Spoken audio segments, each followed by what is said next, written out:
Hey, what's up, guys? Welcome to another episode. I'm here with Juan Garcia from Farmers Insurance. How are you, Juan? Doing great. Thank you for having me, Edgar. Good, good. So I wanted to ask Juan here to talk about earthquake insurance. And, there's a big debate whether you need it or not. And I've asked myself this a lot, especially with the fact that we haven't had an earthquake in a long, long time. And one of the extra costs that we think about with insurance is the additional insurance we stack on top of each other with flood insurance and all this stuff.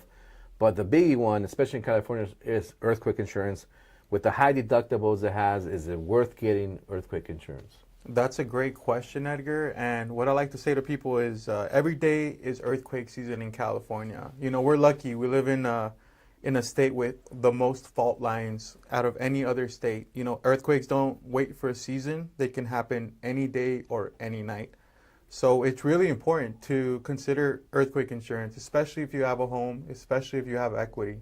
Yeah, that's true. And talk to me a little bit about the costs involved as far as what the deductible entails. And what I mean deductible, because I know that deductibles, for example, in a car, we say, oh, shoot, my deductible is $1,000. Exactly. But when it comes to deductible for insurance on an earthquake compared to fire insurance on a house, it's a whole different, exactly. amount. So that's a great point that you bring up, Edgar. With earthquake insurance, a lot of people, depending on what county you live on, right?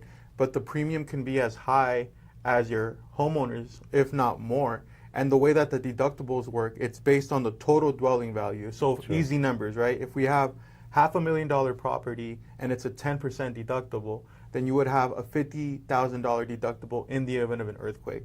So the thing to consider in that aspect is you have to do like a cost analysis. Is the damage worth putting in a claim? Can I get assistance through this policy, right?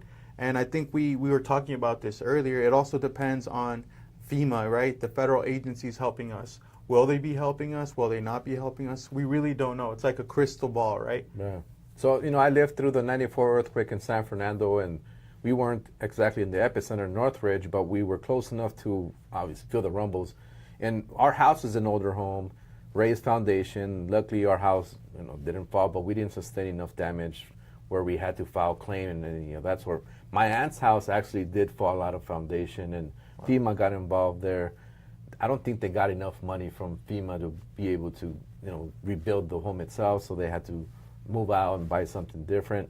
But in those situations, for people that, for example, you said a $50,000 deductible, that don't have the $50,000 to cover the deductible, they have to find means to finance the deductibles.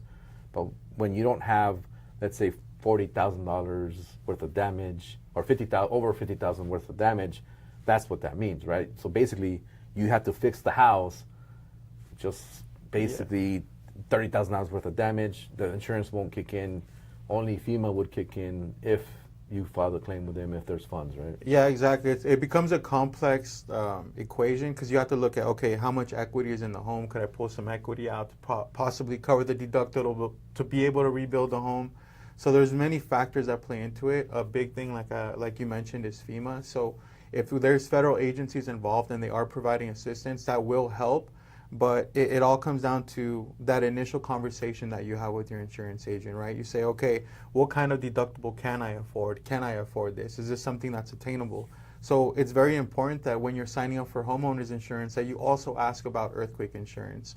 The most recent earthquake that had a pretty significant impact was the one in Ridgecrest in 2019. So I think everyone remembers that. I believe it was on 4th of July.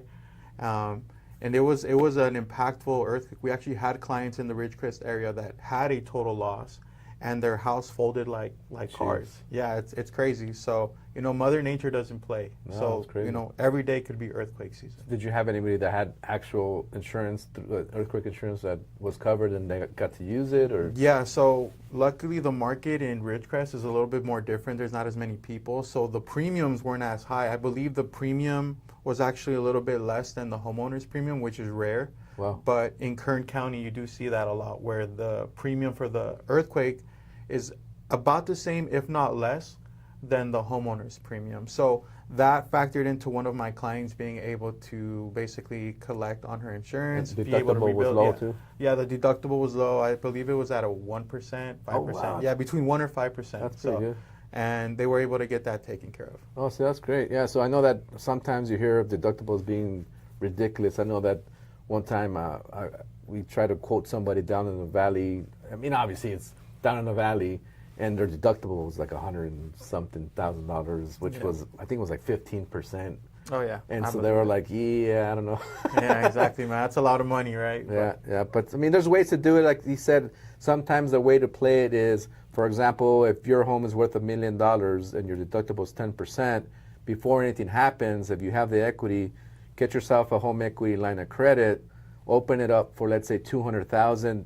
You don't need to touch it. Just have it available there. If something should happen, then you have that HELOC available where you can pull out the monies for your deductible. That way you can get your claim done, rebuild it, and bam, you're ready to rock and roll. So you don't necessarily have to have the liquid cash. You can have it available. Then if FEMA is obviously helping individuals, you can file the claim and collect the money and repay your HELOC. So there's ways to do it if you want to have the insurance. So make sure reach out to Juan for more information. And make sure you talk to Edgar too. He's very knowledgeable in home equity lines of credit, and he's absolutely right. You never know when it could happen.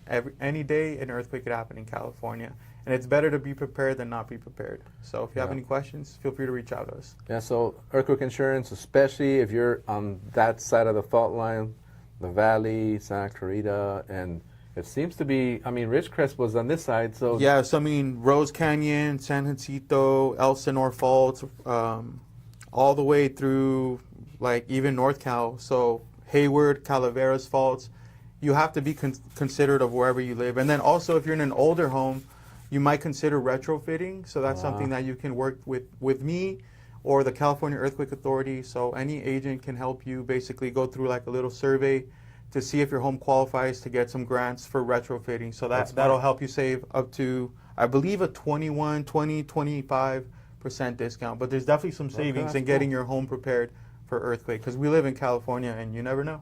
Yeah, that's important. I mean, you got to brace your old joints or joists. Yeah, like us, when we wear the same thing, we got to brace ourselves just like the homes. Yeah, yeah. I mean, you got to make sure you take care of your house like you take care of yourself. And exactly. I mean, some of these homes, I swear, man, they're on Band-Aids already. Yeah, they're on Bengay and Band-Aids. Huh? They got bubble gum holding them together.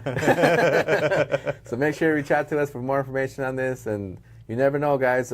Mother Nature, when you see what happened in Texas, guys, you never know when something crazy is going to strike, and the worst could happen. So make sure you're taken care of and protected. See you guys. Thanks, Juan, for coming by. See you Thanks guys for having me, Edgar. See ya. Take care.